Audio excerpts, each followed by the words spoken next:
This is the thing that we really, really, really, really want you to hear. You cannot train yourself into the vortex from anywhere outside the vortex. In other words, if we were to give you processes all day to try to help you to get into the vortex, it would be less effective than if life just takes you in. Jerry and Esther were driving across from Texas the last couple of days. Coming across New Mexico, there is this most beautiful place. It is called the Texas Canyon. It's in New Mexico. And it's not a canyon. But just the same, it is the most beautiful, beautiful, beautiful, beautiful place. And as they drove and saw and breathed and felt, they could not remain outside the vortex. The condition of their moment took them in as they beheld the beauty and the well-being of their planet. Right in the vortex. Now, we don't want you running around looking for things that drag you in. There are plenty of them. But when you find yourself in there, milk it. Practice the vibration of it. Talk about how it feels. Remind yourself this is who you are. Remind yourself that this is the way you're supposed to feel. Remind yourself of the beauty of your planet. Remind yourself of the stability of your planet. Pick up a deck of well-being cards or beautiful pictures of something. In other words, that's the time to stay in the vortex. Practice the inside the vortex vibration. That will serve you far better than anything from outside the vortex you try to do to get in. And there are so many things that life shows you in every day that take you into the vortex. So when you find yourself in there, or when you even think you're in there and aren't sure, milk it. Milk it. Every time you have a moment and you are aware that you just felt a little relief and you're just feeling a little extra lift or high, a little better feeling, stop in that moment and acknowledge, what is it about this that feels so good? Jerry and Esther will sit in a restaurant that feels particularly good and they will play the game. Why do we like being here right now so much? What is it about this place that feels so good? Is it the lighting? Is it the food? Is it the fragrance in the air? Was it our server? Is it being with each other? No, it can't be that. We're always with each other. Must be something else. What is it? What is it? What is it that feels so good about this moment? What is it? And as they reach for it and identify more and more, what they do, they practice the vibration of being in the vortex longer. And this is the thing that we want you to understand. The more you practice it, the easier it is to be there. Don't you know people who are so optimistic that when you try to give them bad news, it just bounces off of them? Children are that way. A little girl in a restaurant, Jerry and Esther were sitting next to them, and the little girl was so taken by Esther. She could hear Esther's voice, so she was standing up in her booth, looking over her booth into the booth where Jerry and Esther were, and all she wanted to do was to see Esther. And Esther began winking at her and doing silly things with her silverware. She was eating with her spoon upside down and putting her napkin over her head. In other words, Esther was not helping the cause at all. Esther was attracting this little girl. And then Esther heard her father scolding her. And her father said, "Turn around and sit down now." And the little girl said, "No."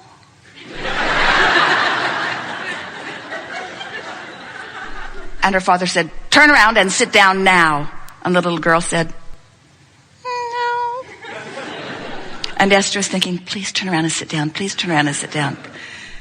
But her father grabbed her by the ankles and dragged her across the booth. And then it was no longer a pretty sight over there. Esther felt a little bad about having temporarily dragged her into the vortex when her father clearly likes her better outside of the vortex, behaving herself. When you find yourself in the vortex, milk it with everything that you've got. until you have such a vibration going on from inside the vortex that no one and nothing that is reverberating out there with a different frequency has any access to you. And what you will begin to discover is those old troublesome thoughts that used to make their way into your consciousness frequently, they're gone. Old grudges lift off of you. You stop rendezvousing with ornery people. You stop rendezvousing with people in traffic that are inconsiderate. In other words, when you train yourself into a vibration of well-being, when you become solution-directed rather than problem-directed, when you train yourself inside the vortex, everything in your world will shift because you are the point of attraction. So we'll leave it here. We just want you to realize that the larger part of you exists. And the larger part of you, we have not said this before, but we want you to hear it now. If we were standing in your physical shoes, the soul energy, source energy, larger part of us would be our point of attraction. In other words, we would do anything and everything that we could do to deactivate any vibration that would hold us apart from our prosperity, from our well-being, from our clarity, from who we really are, from our love, from our efficiency, from our effectiveness, from our love of life, from our zest for living.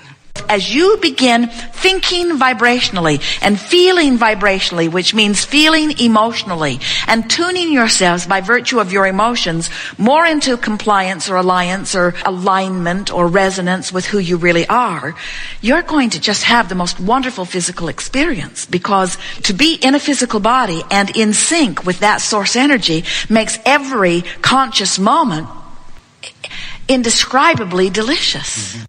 In other words, inside the vortex, there's no shortage consciousness. Here's another way of looking at it. As you stand in your body in this time-space reality, and you know what you don't want, so you know what you do want, you're putting things in this vortex, this vibrational reality, that you may live out over many hundreds of lifetimes. Here's an easier way for you to hear it. This generation, as you are living today, through your awareness of what's going on your planet, are actually putting requests into your vibrational reality that Source is considering present tense.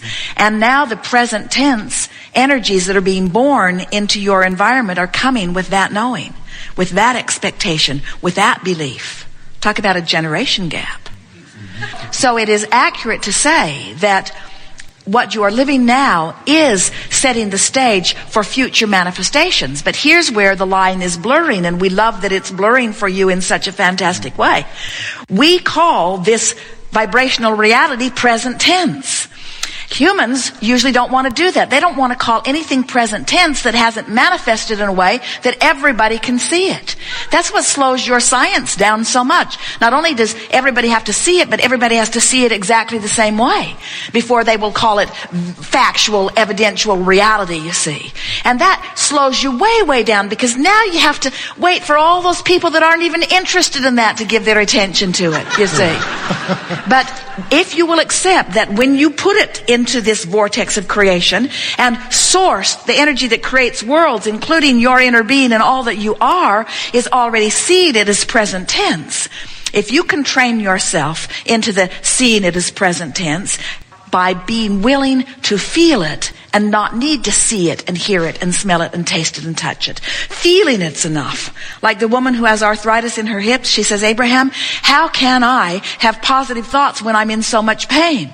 And we said, you can be in pain and feel fear, or you can be in pain and feel hope. And the vibrational difference between fear and hope is the difference between recovery or not. So this is sort of the same thing that we're talking about. Even though it hasn't manifested, if you can feel it, if you can know it, if you can feel it and know it vibrationally and emotionally, it has to manifest for you. It has to, and it will.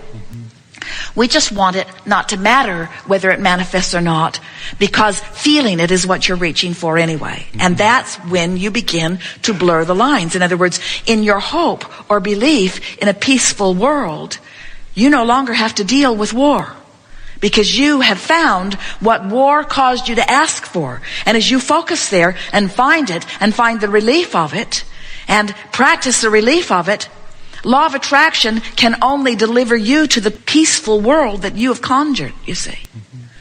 But someone who is still warring is going to find a war-filled world, and they're going to call you delusional.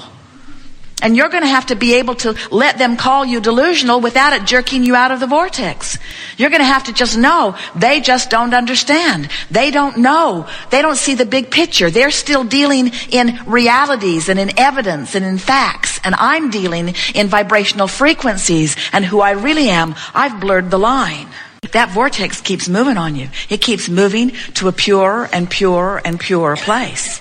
That's why we say, as life causes you to know what you don't want, which causes you to ask for what you do want, every time you do that, that vortex spins in a stronger way and attracts in a stronger way. And if you don't make an effort to keep up with it, there's going to eventually be a separation between who you have become and who you're letting yourself be that you cannot stand. That's really what is at the basis of the death experience. When life causes you to be this and you don't go, then this calls you in such a powerful way that from wherever you are, you go. Do you understand that you existed before this body? Yes. And do you understand that even while you're in this body, the non-physical part of you exists? And do you get it, that there is a vibrational relationship between the two, and that's what your emotions are telling you? And the better you feel, the more in this moment in alignment you are with who you really are, and the worse you feel, the more out of alignment. Well, as you get that, you know everything that you need to know, because you now know that there is a you that is expanding, and if you're going to feel good, you got to keep up. You got to keep up. Keep up with what? Keep up with the expansion. What does that mean? Keep up with the loving, positive end of every vibrational wave. I know what I don't want. The source within me knows what I do want and holds that ground for me. And if I step away from it, I'm going to feel less good.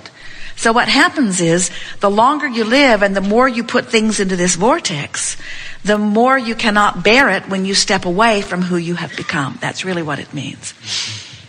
Esther's thinking that maybe Abraham should write a little disclaimer on that thing that you sign when you come in that says, oh yeah, we meant to tell you can't go back.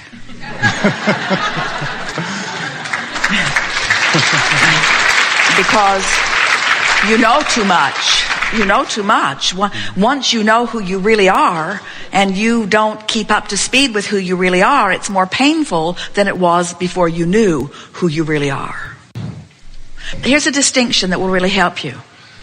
From outside the vortex, what's in the vortex looks like future tense, because when you're outside the vortex and you're counting on manifestations as evidence of how you're doing creationally, then when you look to the vortex, you're looking forward in the sense that it hasn't manifested yet. So you're in the future, you're looking forward to in the future it manifesting.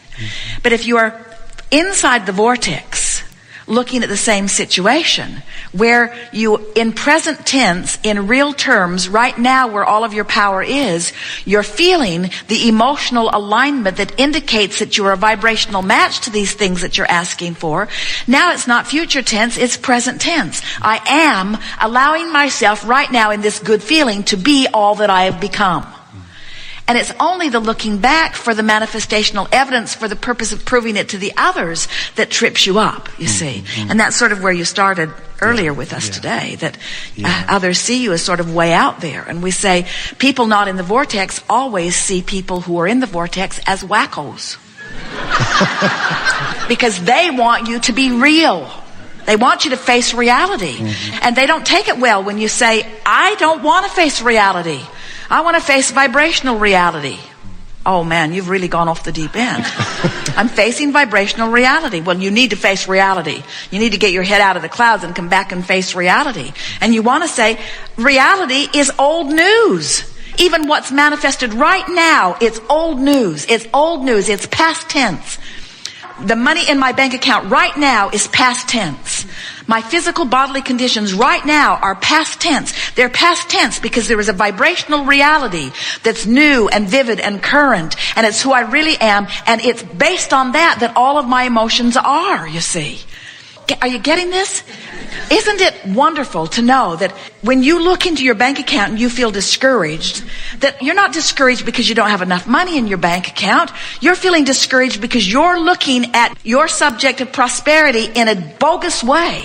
in comparison with what the source within you knows is vibrationally in your bank account. And if you could feel that discouragement and understand that it is that focus and therefore that subsequent discouragement that is holding you back, and you could reach for the feeling of abundance that the source within you knows, your money situation would turn around in a day.